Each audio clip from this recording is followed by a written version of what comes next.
Well, Nikki, good evening. And world leaders at the United Nations warmly welcomed Governor Newsom. They even gave him applause. But here at home, well, one of the oil companies he's suing had a different reaction. A state that's burning up, a state that's choking up, a state that's heating up. Governor Gavin Newsom expressing a sense of urgency about his concerns over climate change impacts in California. He narrowed in on what he believes is the heart of the issue. This climate crisis is a fossil fuel crisis. This climate crisis.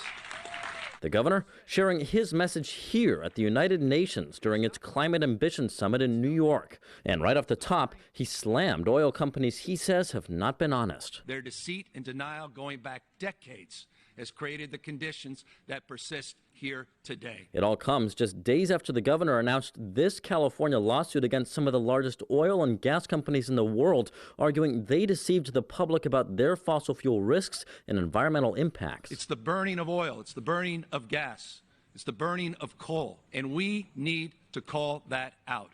For decades and decades, the oil industry has been playing each and every one of us in this room for fools. Among the 5 companies named in the lawsuit, Chevron is responding, writing climate change is a global problem that requires a coordinated international policy response, not a piecemeal litigation for the benefit of lawyers and politicians. Local courts have no constructive or constitutionally permissible role in crafting global energy policy. Demonizing our industry is not climate leadership. Catherine Reheis-Boyd is the president and CEO of the Western States Petroleum Association, or WISPA, a trade association representing the oil and gas industry in 5 western states, including California. She says the industry works daily to meet strict environmental standards in California and provides more than 150,000 jobs statewide. During a one-on-one conversation, Reheis-Boyd said she's long tried to meet with the governor to discuss his concerns, but never heard back. We need to be talking. You don't decide these things in the court. You decide these things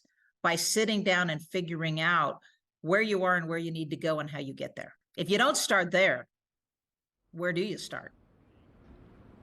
And during his remarks, Newsom gave credit to former governor, Republican, does this name sound familiar? Ronald Reagan, for his role in helping to create the California Air Resources Board. And as for Newsom, well, we should expect him to address climate again on the international stage next month when he visits China. Reporting live from the state capitol, covering local news that matters, Eitan Wallace, Fox 40 News.